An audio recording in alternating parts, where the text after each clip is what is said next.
Hello friend, जय हिंद। आज हम बात करेंगे यूपी स्कॉलरशिप 2024-25 को लेकर के। जैसा कि आप लोगों को पता है कि बहुत सारे स्टूडेंट ऐसे हैं जिनका स्टेटस रिजेक्ट हो गया है। कब रिजेक्ट हुआ है तो आज पता है आप लोगों को कि 25 फरवरी की डेट से जो स्टेटस हैं वो स्टेटस अपडेट होकर के देखने को, जब अपडेट हुए तो देखने को मिला कि रिजेक्ट पाए गए। अब इनको करना क्या है डियर स्टूडेंट, सारा कुछ हम आपको इस वीडियो में बताएंगे। और ये जिनके स्टेटस रिजेक्ट हो गए हैं उनकी कंफर्म हो चुका है कि स्कॉलरशिप आएगी कि नहीं आएगी, क्या अब इनकी स्कॉलरशिप नहीं आएगी, सारा कुछ हम आपको डियर स्टूडेंट इस वीडियो में बताने वाले हैं। बट उससे पहले मैं आपको बताऊं कि अगर आप इस चैनल पर नए हैं तो चैनल को सब्सक्राइब कर दीजिए, वीडियो को लाइक एंड शेयर कर दीजिए, जिससे आने वाली हर एक वीडियो टाइमली आपको मिलती रहे। चलिए डियर स्टूडेंट वीडियो को स्टार्ट करते हैं। सबसे पहले जो मैं बात करूंगा वो ये बात करूंगा कि इस बार जो देखने को मिला है पिछले 3 वर्षों से जिनमें enrolment number, roll number, mark not matched की प्रॉब्लम होती थी, उन सभी का फॉर्म वेरीफाई हो जाता था। बट हाँ, ये भी था कि जिनमें गलत चीज़ें फिल हुई होती थी उनके में ये प्रॉब्लम आती थी तो उनका रिजेक्ट भी होता था। सेम उसी तरह इस बार भी हुआ है कि जिन्होंने अपने फॉर्म को गलत फिल किया था उनका जो फॉर्म है वो रिजेक्ट हो गया है इनरोलमेंट रोल नंबर वालों में।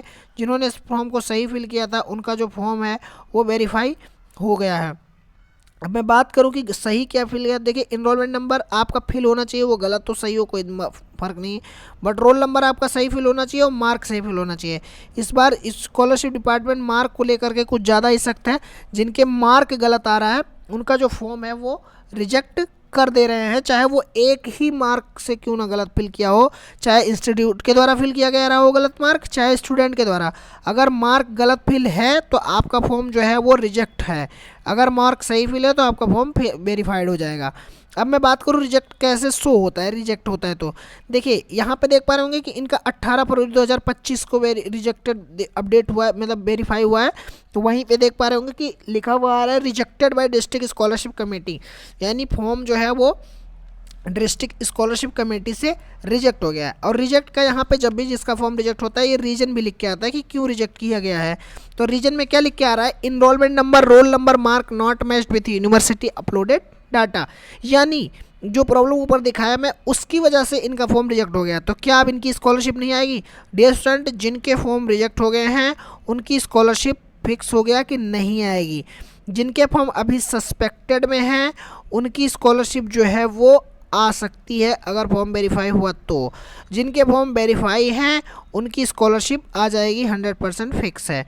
जिनके फॉर्म पेंडिंग है, जिनके फॉर्म अभी पेंडिंग में है उनके क्या है कि स्कॉलरशिप जो है वो 50-50% चांस है कि आ भी सकती है और 50% चांस है कि नहीं भी आ सकती। जब आगे वेरीफाई होगा तब पता चलेगा, ठीक है। 50-50% चांस की उम्मीद है। अब मैं वही बात करूं कि अगले स्टेटस में कि किस किस तरह के स्टेटस रिजेक्ट हुए। अगर आपके फॉर्म में कुछ इस तरह से भी आ रहा था below 60% mark where admission required, तो ये वाले फॉर्म भी क्या देखेंगे आप देख पा रहे होंगे कि रिजेक्ट हो गए हैं। और हाई स्कूल वाली जो प्रॉब्लम थी इसकी वजह से भी रिजेक्ट हुए हैं। यहाँ पे देखेंगे इनका जो फॉर्म रिजेक्ट हुआ है वो पास प्रमोटेड लेस देन, यानी इनके द्वारा या इनके कॉलेज के द्वारा इनका जो परसेंटेज है वो 30% से कम फिल किया गया, 33% से कम फिल किया गया था। इस वजह से इनका जो फॉर्म है वो रिजेक्ट कर दिया गया है। वहीं पे अगर देखेंगे इनके द्वारा तो गलत नहीं फिल किया गया, कॉलेज के द्वारा ही गलत फिल हुआ। यहाँ पे देखिए ग्रेजुएशन मार्क रॉन्ग फील्ड, इस वजह से rejected by district scholarship committee, 10 फरवरी को रिजेक्ट हुआ है। देखिए इस बार क्या किया है यूपी स्कॉलरशिप ने, बहुत सारे स्टूडेंट को फॉर्म रिजेक्ट किया है। अगर मार्क तो एक भी मार्क में अगर एक भी मिस्टेक है, एक भी पॉइंट की मिस्टेक है तो आपका जो फॉर्म है वो रिजेक्ट हो चुका है इस बार। वहीं पे अगर मैं नेक्स्ट की बात करूँ अगला क्या है तो अगले में देखेंगे कैंसल्ड, एक कोई रूल है यहाँ पे आप लोग देखिएगा, स्कॉलरशिप स्कीम जो है उसमें 6XII जो रूल है उस रूल के अकॉर्डिंग भी बहुत सारे स्टूडेंट का फॉर्म रिजेक्ट हुआ है। मैंने देखा 13 फरवरी की डेट में, मैं देखूंगा अगर मिलता है ऑफिशियल नोटिस में तो मैं बताता हूँ कि ये कौन सा रूल था, किस वजह से ये रिजेक्ट हुई है। कहीं ना कहीं ये 75% अटेंडेंस वाला रूल रहा होगा, इस वजह से ये रिजेक्ट हुए हैं। वहीं पे अगर नेक्स्ट की बात करूँ अगले की, तो अगला यहाँ पे देखेंगे ये इस चीज़ को अगर आपके फॉर्म में ऐसा शो हो रहा होगा तो आपके डाउट आ रहा होगा कि क्या हमारा फॉर्म रिजेक्ट होगा या वेरीफाई होगा। तो आपके लिए लास्ट सजेशन है कि अगर आपके फॉर्म में डिटेल सारी सही फिल है तो आपका फॉर्म जो है वो वेरीफाई हो जाएगा, और अगर आपके फॉर्म में डिटेल गलत फिल है तो आपका फॉर्म जो है वो रिजेक्ट हो जाएगा डियर स्टूडेंट। ओके, मैं आशा करता हूँ चीज़ों को आप समझ गए होंगे। अगर समझ गए हैं तो वीडियो को लाइक करें, शेयर करें। Thank you for watching this video में बने रहने के लिए धन्यवाद।